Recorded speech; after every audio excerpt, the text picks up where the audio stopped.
columns and columns of red that Maryland has added to really, as Randy said, make it much easier for us to understand what we're supposed to be doing with each of these standards. And I actually think it's the essential skills and knowledge that's highlighted in red, if I'm not mistaken. I think that's all how the pieces that Maryland has added, yeah. right. So again, this is the overview. This is fine. But if you really want to sink in with the teachers, I would recommend downloading the MDCCSS. So this is the activity we want you guys to do. And I lay it just like this out for my staff. I did it last year with a personal narrative. The first column is the knowledge demands. So what are the kids going to have to do in order to meet the standard? The second column is the instructional. So what are teachers going to have to do? Now that you know what the kids have to do, what are you as a teacher going to have to do in order to plan lessons, set up your classroom, all of that fancy stuff. So let's take a minute, roll our shoulders, kind of wake up, because we really want to hear the tables kind of engaged in conversation. So look at the standards as they go from K through 5. And you can choose your grade level. If you're a K teacher, do K. And actually, usually if I have K teachers, I have them look at K and 1, because they need to know where they need to take their kids for the next year. If I have third grade teachers, I always say look at 3.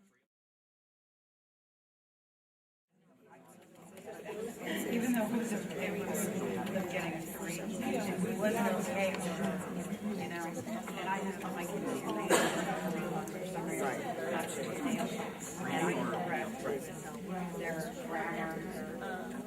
to answer your questions, if you guys want to write on your purpose sheet, you can. All of this, the entire presentation is going to be posted on the PDLT Google site. So Trish, our wonderful person.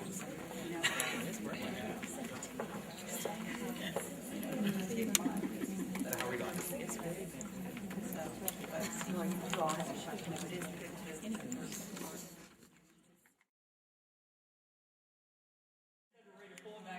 So the first column, what are some things that students have to do?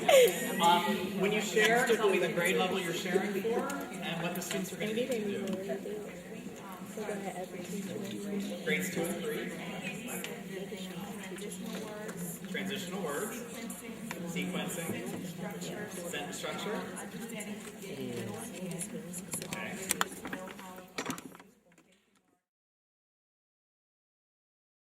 Where else are we hearing language like this? In our reading lessons. Okay? The whole idea is that the kids are going to be looking at something from a different lens now. Instead of looking at it as a reader, they're looking at it as how does a writer do this? And how am I going to do it in my writing? Okay, another grade level. Who has something else we want to share for another grade level? Okay, a question?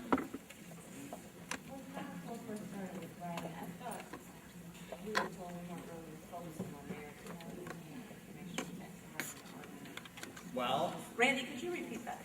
Sure. She said that when Common Core came out that we thought that there wasn't going to be a focus on personal narrative. Well, when you actually break out Common Core, though, that's one of the testable areas. And actually, Patty's going to be presenting on that in a minute, and you're going to see all the different types of narratives that can actually be assessed on PARC. Okay? And I'm going to leave that, hold on to that, but I promise you we're going to answer it. You'll see it when Patty's going to get to the assessment piece. And I'm wondering, right, in order to tell about an event, or a few events in order. What a reaction is, and how to include it. That was a surprise for me for kindergartners. And building blocks for narration. What the teacher might need to do in order to accomplish all of this is to read aloud texts that use pictures and words to tell about an event or events in order. That's something our kindergarten teachers are really familiar with doing. Model how pictures and words can tell about events, model how to tell about events verbally, model how to keep events in order, and how to include a reaction. So what jumped out to me about this was the whole idea that conversation and discussion and turn and talk is going to be, it's important across all of the grade levels, but since we have very, very beginning writers in kindergarten, being able to discuss these things, they can think about a lot of things that they're not yet able to write about. And then we have a first grade example. Randy, did you want to, you want me to? And actually the one that jumped out to me, because I did catch up on my packet here, the thing that jumped out to me about first grade, because I've never taught first grade, I've always taught second, third, fourth, was how to create closure. Now I've looked at some first grade writing samples, and the day ended, we were all yeah. They like to talk a lot, and then they get to the end, and it's like, okay, the day's over. Okay? First thing that jumped out to me was, how do we create closure? That actually relates itself to what this thing is actually talking about. How do we wrap it up? you can see how the standards build on each other. Patty and I are moving on today, but I strongly encourage you, make sure when you guys do your professional development that your PDLTs and your teachers and the staff complete both of those columns. Because they need to, because I gotta tell you, Title I schools have had running fundamentals for a couple years now. And I know those purple binders kind of sat there and collected dust for a long time. Each of our lesson cycles. So let's talk a little bit about my favorite topic, assessment. Because we always have to start with the end in mind, right? We have to do some backward mapping from what we think, what we know about so far that PARC is going to look like. Let's talk a little bit just in terms of narrative, because that's what we're looking at today, narrative writing. So here is how, at present, today, September 20th, the model for narrative performance-based assessment in grades 3 through 11 is going to be constructed. So first they're going to read a short text. And short, I'm wondering, that's a relative term, I think. What's short to me might not be short to other people. And then they're going to answer 5 either EBSRs, evidence-based selected response. Those are those 2 part questions, where your answer to part B depends on what you chose in part A. Or the technology-enhanced ones, those are the highlighting and dragging and all those things that every school is prepared to do. Because I know in my school we have computers for everyone. But, so after they read the text and they respond to those 2 types of questions, then they're going to write a narrative story based on whatever the prompt is asking them to do. And on your handout, you'll see there's a website there that you can go to and get more information about this type of narrative-based assessment. So there it is, narrative story. They are going to be assessed on the narrative story. All right, so here's the MyAx prompt that Randy referred to earlier. You may have seen this before. It's used as an example in a lot of different meetings. This is for grade 6. So they have read a passage about MyAx, and it gives a little blurb there about the author developed a strong character. Think about MyAx and the details the author used. The passage ends with MyAx waiting for the black wolf to look at her. And then here's the prompt. Write an original story, so their story, to continue where the passage ended. In your story, and here's the text evidence, be sure to use what you have learned about the character MyAx as you tell what happens to her next. So this kind of prompt is not going to be scored for reading, but they had to have been able to read and understand and take information from that selection in order to be able to address this prompt. This is new. It's in your packet. It just came out in August. What color is it? I think it's orange, perhaps. No, wrong. It looks like this, but I'm not sure what color it is. It's in there somewhere, I think. It should be. It was in mine. Did you find it, Randy? I didn't see it in this one. Okay. If you don't have it in your packet, it will be included in the documents and the PowerPoint that will be uploaded to the PDLT Google site. It's not there? Okay. My apologies. I thought it was. So since it's not there, please bear with me because I want to just read to you quickly the first paragraph up here. And actually I'm going to paraphrase a little bit as I go. So the summative assessments will measure writing using 3 prose constructive responses. All right, so we know they're going to have to do 3. In the classroom, writing can take many forms, including both informal and formal. Since each prose constructive response is designed to measure written expression and knowledge of language and conventions, and we'll look at the rubrics in just a minute.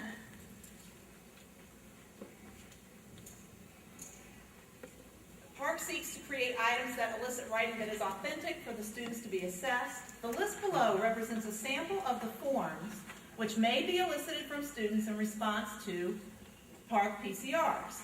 The list is not designed, this is my favorite part, the list is not designed to be exhaustive either for the PARC assessments or for the classroom. Item writers will not use the list as the definitive list of forms that can be elicited on PCRs. And teachers should not plan to use the list as a checklist of forms to be taught. Instead, the list is provided to demonstrate the wealth of forms for writing that may be used to elicit authentic student writing. So, their caveat, because they've covered themselves, right? So here's the list of things that they may be assessed on, the types of writing that students might be asked to, I think Randy's trying to make it larger for us. Blow it up so they can actually see it. Thank you. But it's not an all-inclusive list. Either in your handout, can you see the types of writing well enough to see what they are? Take a look at those and put a little star or something by the ones that are narrative types of writing.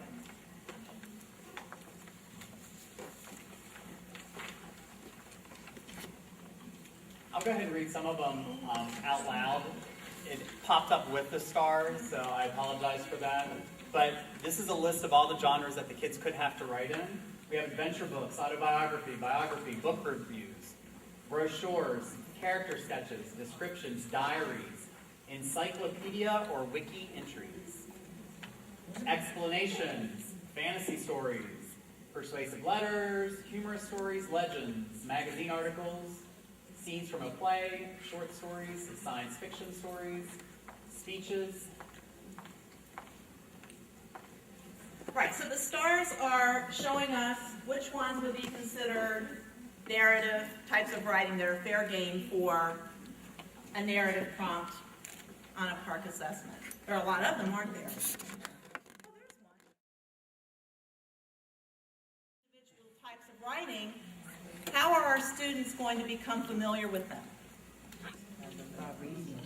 By reading, I heard somebody say, by exposure. So when we're teaching different selections, either in our anthology, or we're having students share their independent reading books, or we're discussing texts and other ways, our mentor texts and writing fundamentals, instead of saying, wasn't this a great story? We might need to say, wasn't this a terrific biography? We need to start labeling the genres that our children are reading and becoming exposed to. So that's one way.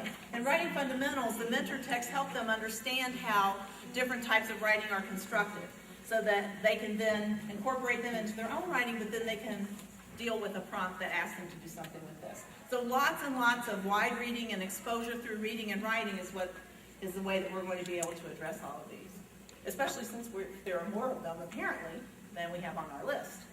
And this is where y'all should be speaking up and making fun of me, because over here on my author's craft chart, really what column should I have on there? Genre. Genre, right. What type of genre writing? So that's something to share with your teachers.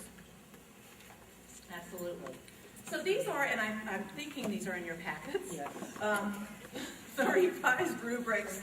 The first page is grade 3, and the second page, you can't see it got cut off at the top, but it's grades 4 and 5. So just take a look at one grade, and just take for a minute or two, choose one grade, take a look at it, and see what you notice. Also take a look at the back. There is information. These will come in your documents that will be uploaded to the PDLT website, but you could also get them now from the Common Core website if you wanted to see them beforehand. So we have reading, right, which is the comprehension of key ideas and details standard there. Writing, 2 writing, 1 for written expression and 1 for knowledge of language and conventions. So what did you notice? Who'd like to share something they noticed when they took a look at this rubric? Let's just start with the feeling. Well, how did you feel when you looked at it? I heard wow. I know. Right. It's not a VCR. Absolutely. Not a VCR. And you know what? I'm glad she said that, Patty, because that's really something to drive home with your teachers. This is a whole other level of expectation. Not right.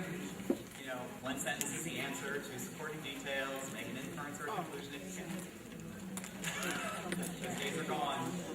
When I was looking at this, one thing I did was look at the written expression section, and I looked at the different score points and compared 3rd to 4th and 5th, just to see what the differences would be.